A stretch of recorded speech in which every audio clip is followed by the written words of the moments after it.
everybody. This is Dan bringing us in. And on this awesome episode, we have our amazing co-host. I'm going to say animation expert, Blake. I'm going to say rotoscoped in real life, Randall. You do look squiggly. There's a little squiggle going on. So thanks for listening, everybody. And on this episode of Moving a Beer, we're going to be discussing the recently released film called Spine of Night. And this was done in a classic late 70s, early 80s. Like I'd say early. I think of it as early 80s. Yeah, that's animation style called rotoscope. Mm-hmm. And I'm going to quote here: "The stories are compelling, and all of them seem to go hard enough to make heavy metal seem like the secret of Nim by comparison. This is true. There is a lot of gratuitous violence demonstrated and displayed in the film. It's nuts. But there's also a lot of really interesting stories, and this has a lot of really good voice actors that are supporting it. Oh yeah, we got Lucy Lawless playing one of the protagonists. She's the witch. Protagonist / storyteller. We got Patton Oswalt just doing his Patton Oswalt thing. Richard E. Grant, come on, he's classic Loki. He's amazing. Yeah, there's Joe Manganiello.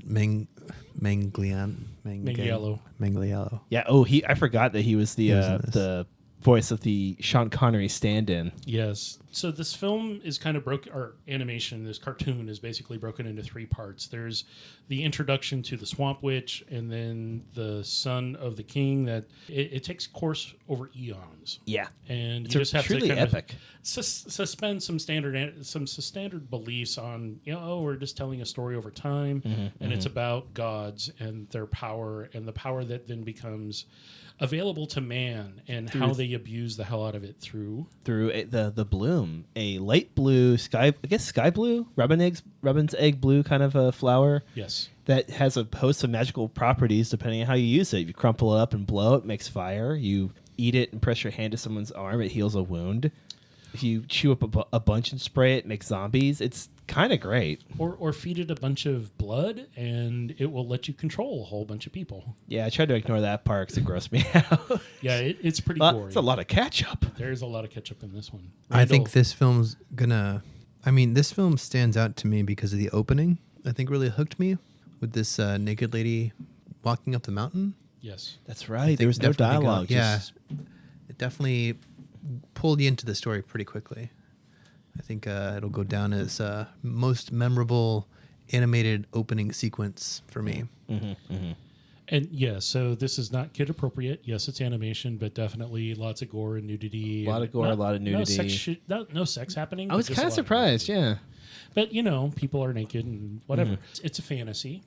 It's about this story of the gods, and the gods keep birthing more gods and more gods, and it's just this never-ending loop, and humanity gets kind of sucked into it because there were 3 children of one of the gods who were part of the creation of Earth, who then one of them, the last one that survived, that had created humanity because they could dream and create anything they dreamt of. Yeah, so of all the gods making the land and the sea and the laws and everything, this one made man, which is ironic that they were, as you know if you've listened before, spoiler alert, were killed by man.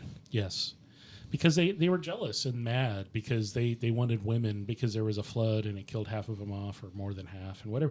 It's very kind of sort of biblical in a lot of... I was about to say, why does that sound familiar? Yeah, very biblical in a lot of directions. But I think overall a really interesting story that's been told as both current day and flashback, or not current day, but current and then flashback, and then what happens in the future and how does man deal with it going forward. And let's plot spoil the hell out of it. It just starts over. Yeah, but it has a lot of those classic tropes, like starting over, the corruption of man with the scholar. I thought that was really cool. The scholar, I seriously thought, oh, cool, here's our hero. And then immediately, no, he is not a hero. He quickly becomes the villain. Yes. This film was really beautiful, though. I think the color styling and, just the animation was simple, old rotoscope styled animation, but it was really, it was beautiful to watch, apart from the gorier elements, which I found an opportunity to look at my phone. I was looking away to examine my beer occasionally. Oh, look at that color. Okay, cool. There's less yelling and stabbing sounds. So I'm not sure I understand why, why they really push the envelope there. Typical rotoscope is going to be fluid animation, 2D cell animation on top of a flat, non-moving background. They basically would trace over cells of live animation. Correct. Mm-hmm. So it's mocap or motion capture, part of it. and then they just infuse in the line drawing.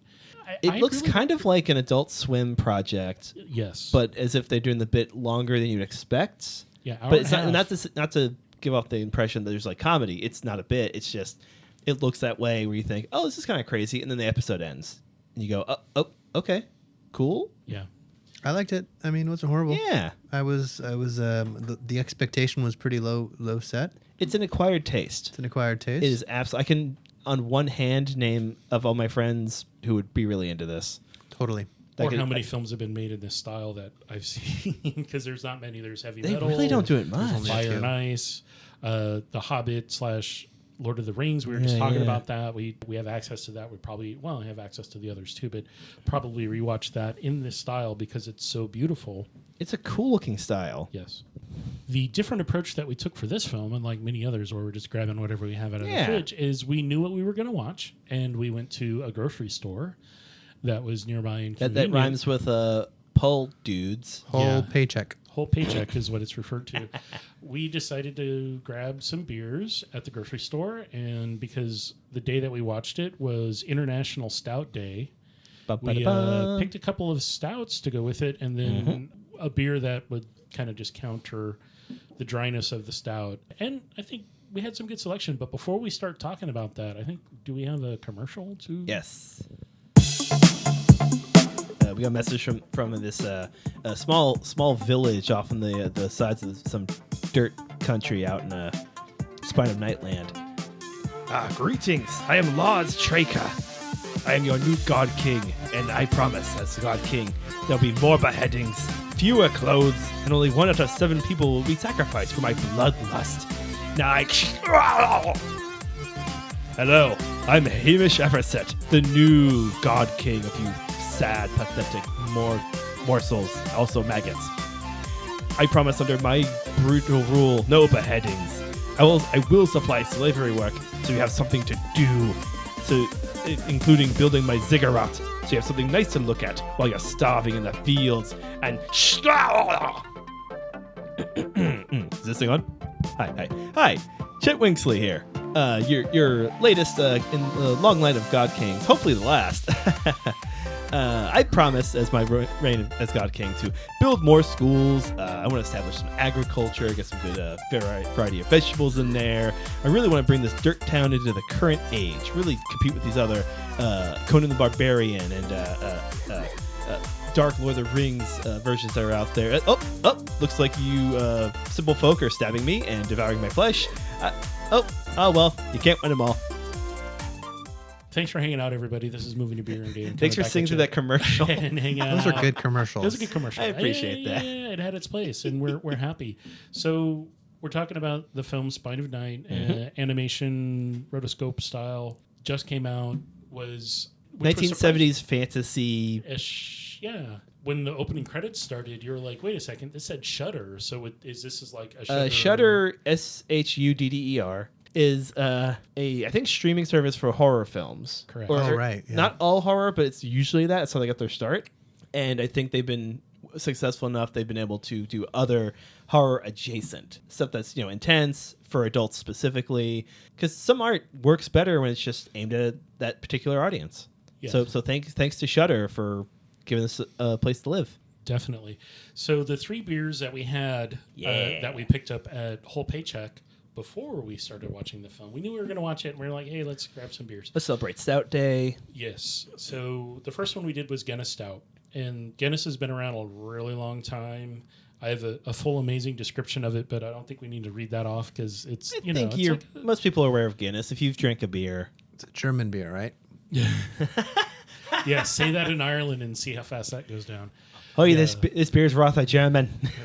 We wanted to do, it was like, hey, let's have a Guinness. And so we got a couple of those. And then to kind of the next level up from that would be to do something that has something added to it. Mm-hmm. So the Guinness, while it was nice and clean and dry, was a little classic thin. taste. It was a little thin. Didn't really go with the film, though.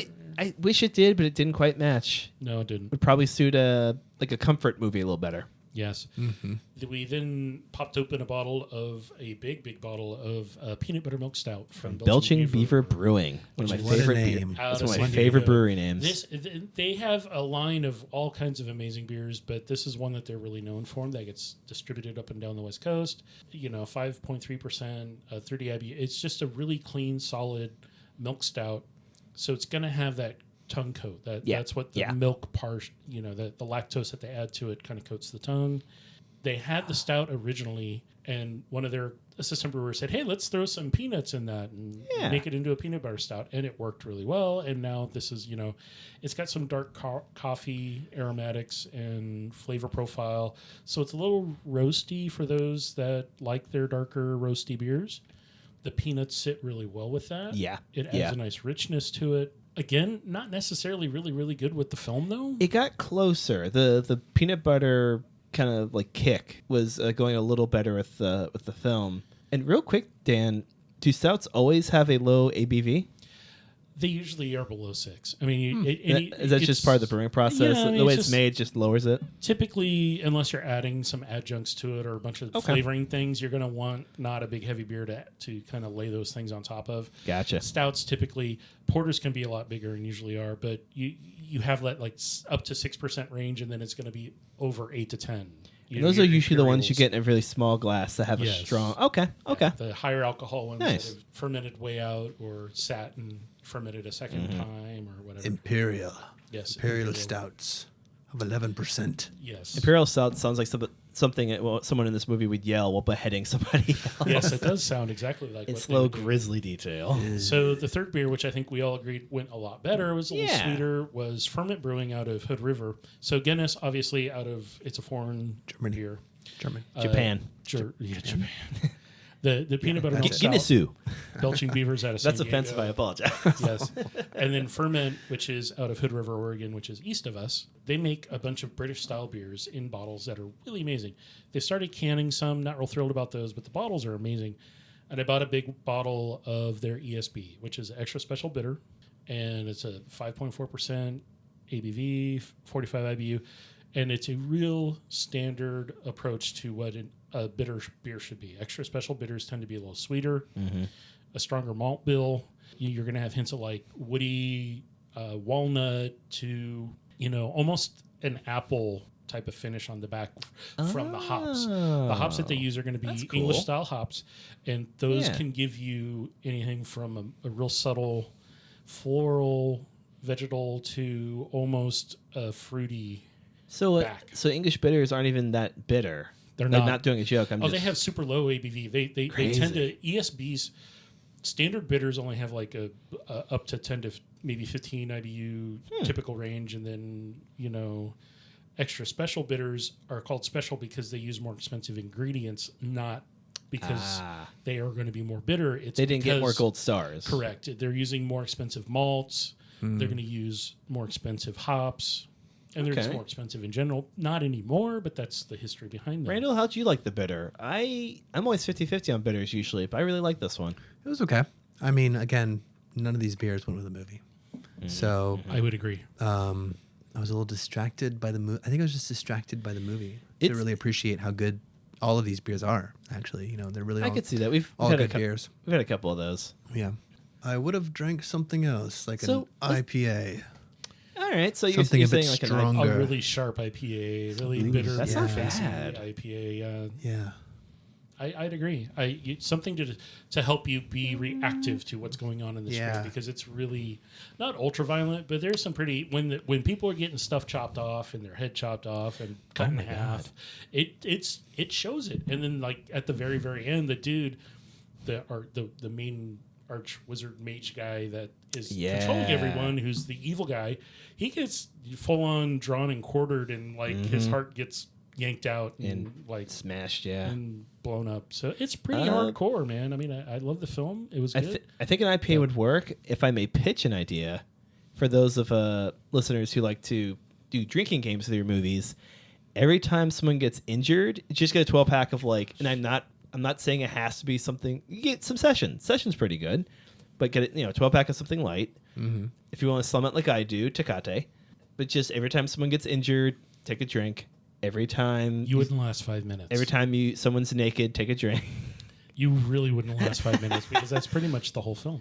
Every time, what's another good one? You don't know know. what? You think of a third one, then tell us on our social media. Yeah, every time. And then I will give myself alcohol poisoning for the every fans. time somebody eats one of the leaves. Yeah, yes. Every time, doesn't happen every time as magic often. is used. Yeah, how the magic is used. But anyway, so Yeah, I- IPAs, maybe a collection of light beers to enjoy with some friends. If you're like super into this kind of subject matter. correct. If you're into this type of animation, you're gonna love it. If you like old school, you're gonna love it. If you're into newer stuff, current anime, maybe not so much. It's gonna be a little tough for you to get past the visual style. Yeah. Also, if you got a queasy stomach, like Randall and I are kind of taking it easy on subject matter lately, just because the world, and we're a little shook. We enjoyed it, but it's a little shook. Yeah. Any final thoughts on it, Randall? Why the ferment did we watch this film? I recommended it because I liked it. I like the style. I mean, I like the it too, film. but no, you're missing the point. Why the We ferment? watched Oh. this film this month. There's a theme. There's a theme we haven't talked about yet. Well, I want to talk about how we're going to just start substituting beer terms for swearing. I'm like, oh, what the ferment are you talking Yeah, about? I like that. You're gonna sound WTF. great. So What the as very Thank you, Randall. common, there's No Shave November, and so we were like, hey, how do we apply what's happening into our lives into our podcast? And we thought, hey, we're gonna watch films that have beards in them. And luckily, this had plenty of beards. Oh, lots of naked scholar, chests and the lots scholar of had a beards. scholar had a beard. The Guardian had a beard. We don't really Lots of talk about beards. ourselves very much in this podcast. I think we're kind of a mystery to some people.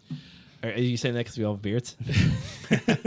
We all Spoiler share- alert: we all have beards. If you go to the Yes. website, you can see our profile picture. Yes, Right. our picture is up there. But yeah, so we're gonna this month explore the idea of watching films that have at least a beard or facial hair in them. Yeah. All right. Keep an eye out for more beard movies. Yeah, we're gonna do a bunch of different ones. Hopefully, have a few interesting episodes to discuss people with beards. And there's a lot of interesting older films, but there's also some newer stuff that's come out recently that we can totally Facial hair is getting cool again. Yeah, it's getting cool again. So thanks to Tom Hanks. It's early in the month, Tom folks. Hanks, Nick Offerman. Yeah. Oh man, All right. So so many good actors. as always, the opinions expressed during the taping of this podcast are those of the hosts. And if you don't hydrate, You will dihydrate. Yes. Then head gets chopped off. yes, chop. So this is Dan signing out. This is Blake, not God King, but like atheist-ish prince. Rotoscoped Randall. Ah, that's good. Later, everybody. All right. Bye.